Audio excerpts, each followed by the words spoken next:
In July, I read 9 books. 4 were by new-to-me authors, and 5 were new-to-me books by authors I'd read before. 4 of the books had been on my own books TBR shelf.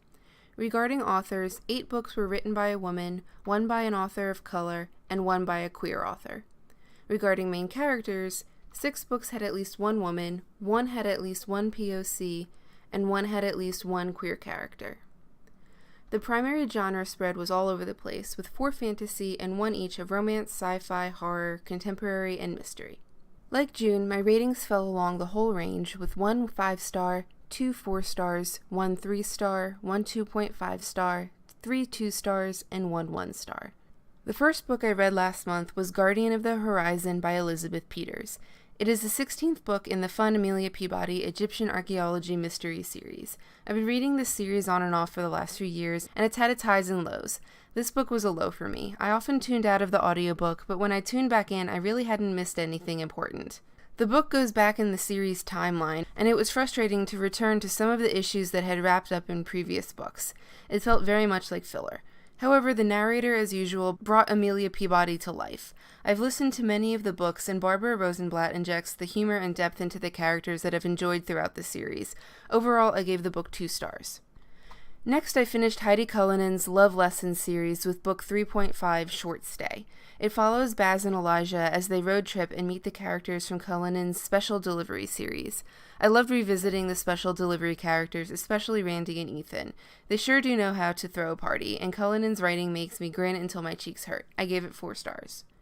Another series I finished was The Themis Files by Sylvain Neuvel, with book 3, Only Human.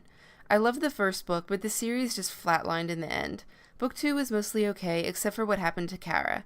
The way that was handled still pisses me off, and the consequences of that carry through in the 3rd book. You can read my review of book 2 on Goodreads if you want spoilers.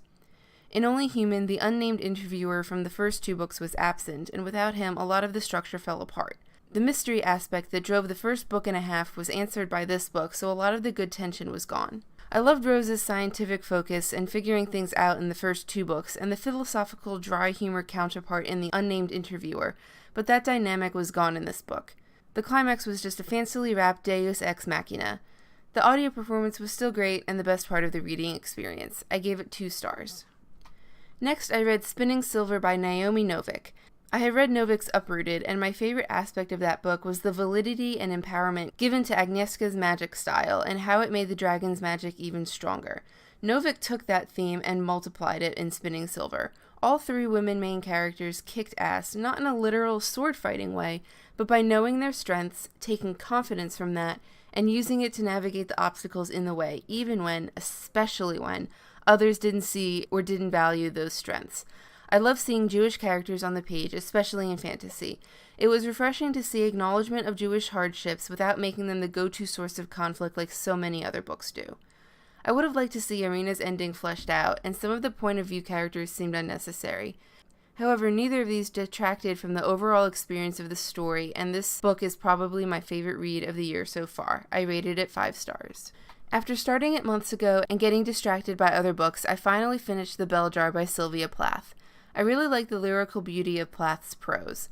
Some parts were difficult to get through subject matter-wise, especially knowing Plath's life, but she made her experiences as relatable as possible. I will be returning to this one in the future. I gave it 4 stars. The last 4 books I read in July were on my Booktubeathon TBR list. I will be doing a Booktubeathon wrap-up in a different video, so I won't go into detail here, but I didn't care much for any of these 4 books. It does feel really good to get through some of my own TBR shelf, though. That's everything I read in July. Let me know in the comments if you read any of these books and what your thoughts on them are. Thanks for joining me.